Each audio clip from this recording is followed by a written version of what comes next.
Falar agora vamos a mais uma entrevista, né? Falar sobre o imposto solidário, vamos saber o que é e como participar. Com o início do prazo de declaração do imposto de renda para pessoas físicas no mês de março, surge uma nova esperança de reação em meio à segunda onda da Covid, o imposto solidário. E sobre esse assunto nós vamos conversar agora com Rodolfo Schneider, ele é gerente de captação de recursos. Bom dia, Rodolfo, seja bem-vindo ao Jornal da Rede Alesp. Acertei seu sobrenome? Acertou, Jeremias. É um prazer estar falando com você e com a Melissa. Muito bem. Rodolfo, eu queria começar entendendo o que é o imposto solidário, por favor. Pois não, então vamos lá. Imposto solidário é a oportunidade que nós, contribuintes, aqueles que declaramos pelo formulário completo, que na declaração que estamos fazendo agora nesse momento entre março e abril, que é o modelo pelas deduções legais, aquele mais completo mesmo. É a oportunidade que nós temos, cada um de nós, de direcionar uma partezinha daquele imposto que já pagamos, tenhamos imposto a pagar ou a restituir, seja para conselhos da criança e do adolescente e dos idosos, ou para organizações que estejam inscritos nesses conselhos e que possam receber esses recursos diretamente aos seus projetos. Então, é uma iniciativa muito boa de a gente ter assim mais visibilidade de parte do imposto que pagamos para causas que a gente acredita, seja na área de infância, seja na área dos idosos. Muito legal, muito interessante porque, olha só, eu queria saber entender quais são os dados dos anos anteriores referentes à doação, né, que vocês têm um número já levantado, enfim, que o senhor estava explicando. Perfeito, vamos nesse levantamento, porque esse é um levantamento que chama muito a atenção da sociedade, porque vejam só, por mais que nós tenhamos essa oportunidade e essa possibilidade de destinar recursos para os fundos e diretamente para as organizações sociais que fazem um trabalho muito relevante, especialmente em momentos como esse que a gente está vivendo, seja da área de assistência social, da área de educação, etc. Veja que essa possibilidade existe há mais de 30 anos. E se a gente pegar os dados, por exemplo, de 2019, de 2020, não mudam muito, do total de doações que foram feitas em todo o Brasil, a gente tem um universo de mais ou menos, pouco menos de 74 mil doações no universo brasileiro. E cerca de 82 milhões que foram captados. Mas quando, a princípio, parece um número relevante, mas não para a realidade do Brasil como um todo, mas quando você busca dados na Receita sobre o potencial que poderia vir através desta oportunidade que é dada para cada um dos contribuintes, você vê como a gente está distante de uma realidade que poderia ser melhor e poderia favorecer as organizações sociais. Estimativas da Receita Federal dizem que existiriam até 4 bilhões de reais que poderiam ser destinados para as organizações caso, vamos dizer, os contribuintes, na sua totalidade, destinassem parte esse imposto de renda para causas sociais que estão aí postas, né?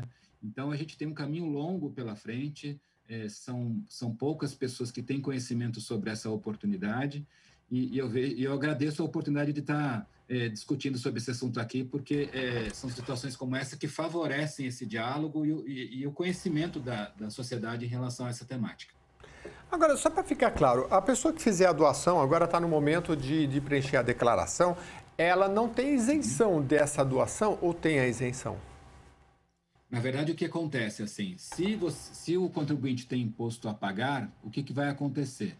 Ele vai fazer lá a destinação, que ela está limitada até, na declaração, até 3% do IR devido, e aí o programa vai não só informar qual é o seu potencial máximo em relação aos 3%, como também, caso a pessoa evolua tal, nessa doação, vai gerar duas modalidades, duas DARFs, né, modalidades de pagamento. O imposto a pagar que ela precisa fazer e o valor de 3% que ela está destinando para uma causa social. Então, ela não paga nada mais por isso. Na verdade, ela está simplesmente dando uma outra direção para esse imposto que ela já tem a pagar. Caso a pessoa tenha imposto a restituir, o que vai acontecer? a restituição, como sabemos, a gente começa a receber a partir de junho, maio, junho em diante, assim.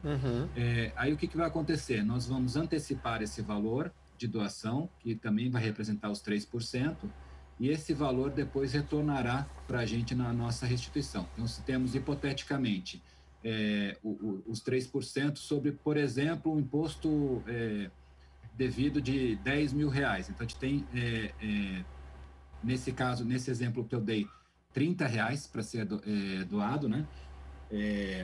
Perdão, R$300 para ser doado, e esses R$300 depois serão restituídos na restituição.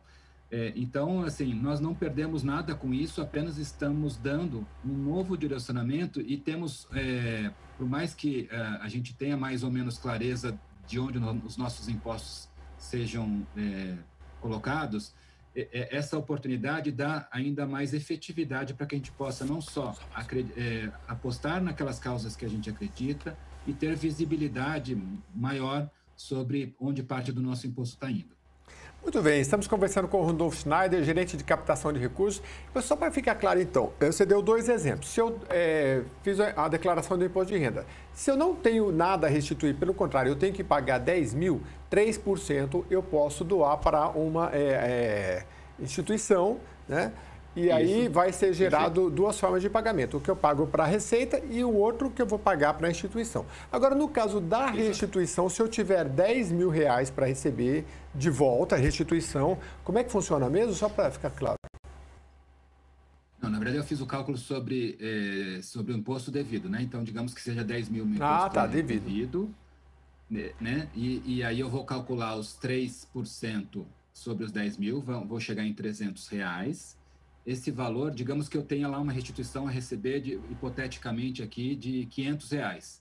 Esse valor que eu antecipei, ele depois volta para mim na restituição. Então, ele simplesmente está redirecionando para a causa. Então, se eu tenho 500 a receber antes de fazer essa doação, esse 300 é somado à restituição e eu recebo R$800. Ficou claro? Sim, sim. Rodolfo, aqui quem fala com você é a Melissa. Rodolfo, como é que é feito a listagem das instituições que vão receber esse dinheiro? Quais são os critérios para que essas instituições recebam esses valores? Perfeito, Melissa. É uma ótima pergunta essa, porque é dúvida, de fato, de várias pessoas. Os conselhos municipais, tanto da criança e do adolescente quanto do idoso, eles são uma composição tanto do poder público quanto das organizações da sociedade civil. A partir dessa composição é construído um plano das principais diretrizes e necessidades que cada cidade ou estado vai ter nessas áreas, e aí são lançados, por exemplo, essas diretrizes para que as organizações possam escrever os seus projetos respeitando essas prioridades. Então, esses projetos são aprovados nos conselhos, e a forma deles receberem os recursos é que haja essa possibilidade de captação de recursos por meio do imposto de renda, desde que ele tenha sido aprovado no Conselho. Então, é importante que o contribuinte, quando for fazer a sua decisão, ele, em princípio, quando é feito na declaração de renda, não tem como você direcionar diretamente para a organização. Você direciona para um fundo.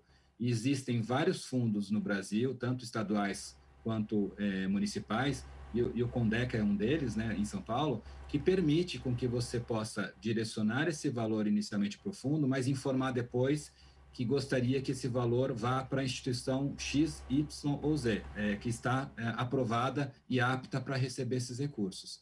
Então, são organizações que têm toda, vamos dizer, a segurança por parte do contribuinte de que estão fazendo um trabalho sério, que está dentro das principais diretrizes e necessidades de cada localidade e que podem receber esse recurso para que possa realizar os seus projetos de transformação social.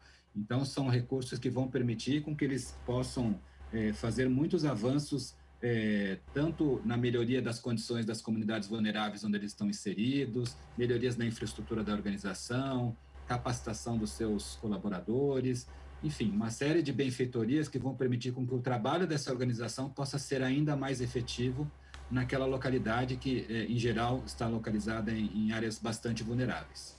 Rodolfo, como é que é feita a fiscalização da gestão desse recurso nos projetos? Eu sei, por exemplo, que o Condeca é bem criterioso, então ele faz ali a distribuição para esses projetos, mas ele fica em cima ali de todos eles para que efetivamente dê retorno, né? Eu queria saber se esse protocolo que o Condeca adota é de todas as instituições ou se cada um adota as suas medidas de verificação desses recursos. Você diz assim, se essa medida do Condeca ela é estendida aos demais conselhos, ou é isso que você quer dizer? Sim, de modo geral, sim, porque assim, é um recurso público, nunca vamos esquecer disso, né? Então, esse recurso público precisa ter essa prestação de contas regular e é necessário dar visibilidade, né, a esses recursos da forma como eles foram solicitados e como estão sendo gastos, né? Então, existem prestações de contas regulares que permitem que o Conselho, que é representado, como eu falei, tanto por instituições públicas quanto da sociedade civil, possam acompanhar que aquilo que foi solicitado ser gasto para aqueles fins estão sendo utilizados da maneira correta. Então, existe uma governança bastante adequada em relação a isso e, de modo geral, os demais conselhos, os conselhos municipais, seguem essas mesmas práticas sob pena desses recursos serem glosados lá por parte das instituições e elas se tornarem inaptas de receber novos recursos, além de sofrer outras sanções. Então, há bastante critério em relação a isso, tanto no processo de escolha das organizações que estão aptas para captar recursos e realizar os projetos, quanto na prestação de contas depois que elas recebem os recursos. Muito bem, isso é extremamente importante para que as pessoas também tenham confiança ali de ajudar na destinação desse recurso. A gente citou aqui como exemplo o Condeca, que é o Conselho Estadual da Criança e do Adolescente aqui em São Paulo, mas o recurso pode ser destinado a outros fins, por exemplo, ao idoso, à saúde, a outras finalidades? Ele pode ser destinado, existem outras leis que permitem essa possibilidade, mas em outros momentos do ano, não na declaração do imposto de renda. Na declaração do imposto de renda, existe a possibilidade dele destinar ou para um projeto da criança ou do idoso, dividindo esse valor dos 3%, assim, ou ele opta só pelo idoso ou só pela criança. Em outras épocas do ano, em geral, a comunicação é feita mais no final de cada ano, existem outras oportunidades que são, por exemplo, fundos ligados à saúde, como Pronas e Pronon, que estão ligados não somente a pessoas com deficiência, como pessoas com câncer. Existe a possibilidade da lei do esporte, da lei de incentivo à cultura. Então, existem outras possibilidades que permitem que o contribuinte possa ampliar, né, a sua possibilidade de destinação para projetos em outras áreas. Mas, especificamente na declaração de renda, o que a lei permite hoje é apenas para a criança e adolescente e para o idoso. E aí fica o convite, né, para a nossa audiência avaliar, dentro da cidade que ele está, onde ele estiver, ou do estado, quais são as oportunidades que existem, tanto nos conselhos municipais quanto estadual, de organizações que ele confie, que ele conheça e confie. Porque esse é o dado mais importante, né? Que a pessoa sinta-se segura da decisão que ela está tomando, mesmo que seja um imposto que ela já está pagando, de que seja uma instituição que ela depois tenha a condição de acompanhar por meio de prestações de contas sistemáticas, por meio da visibilidade que ela dá a esses projetos posteriormente. Então, eu creio que é uma opção bastante cidadã de um uso inteligente do recurso do nosso imposto, que vão favorecer causas em benefício de milhares de pessoas, né? Crianças, adolescentes, jovens e também os idosos, né? Rodolfo, muito obrigada pela sua participação aqui no Jornal da Rede Alesp. Importante as suas colocações aí para que as pessoas ajudem. A gente sabe que o momento é difícil, qualquer recurso que uma instituição de apoio consiga arrecadar aí é muito importante, é um dinheiro muito valioso, né, digamos assim, que tem um valor até maior do que o de fato está ali escrito no papel, porque qualquer recurso é eficiente para conseguir transformar a vida das pessoas que eles ajudam. Muito obrigada pela sua participação aqui. Pode falar. Melissa, se você me permitir um recado final aqui. Sim, claro. A gente tem uma oportunidade, é uma alternativa, existem outras, mas é uma alternativa. Existe um site que chama-se impostosolidario.org.br. Lá, o contribuinte, o ouvinte, pode ter uma alternativa em projetos na área de educação, aqui no estado de São Paulo, ou em outras localidades, como o estado do Paraná. E ele tem um passo a passo de como ele pode fazer isso, como é que ele identifica isso na declaração de renda, qual é o percentual possível, e ele pode tirar todas as suas dúvidas em relação a isso. No nosso caso, é um projeto que vai beneficiar 5 escolas sociais em todo o estado, né? 3 em São Paulo, uma em Ribeirão Preto e outra em Santos. São projetos meritórios que vão favorecer a estrutura dessas escolas sociais, a criação de espaços maker, a expansão dos nossos laboratórios. As nossas bibliotecas têm caráter comunitário, então, mais do que os alunos e as famílias que frequentam as escolas, elas também podem ser acessadas pela comunidade. Então, é um projeto que beneficia não só os beneficiários da própria escola social, né, que não pagam nenhum custo por estudarem nessas escolas, como a comunidade do entorno. Então, é uma alternativa para que os contribuintes possam avaliar, impostosolidario.org.br, mas também os convido a pesquisar sobre esse assunto para que eles possam fazer o melhor uso do nosso imposto de renda que necessariamente temos que pagar. E finalizo aqui agradecendo pela oportunidade que vocês nos deram de trazer esse assunto à tona e que a gente possa avançar nesses números que hoje, como eu falei, né, apesar de estarem há 30 anos como possibilidade, hoje chegam a menos de 3% da população brasileira, o potencial. Então, a gente tem muito para evoluir em relação a isso. Obrigado pela oportunidade. A gente aqui agradece o esclarecimento importantíssimo e, como eu falei, toda ajuda que vier é bem-vinda, né? Com certeza. Muito obrigada, boa tarde.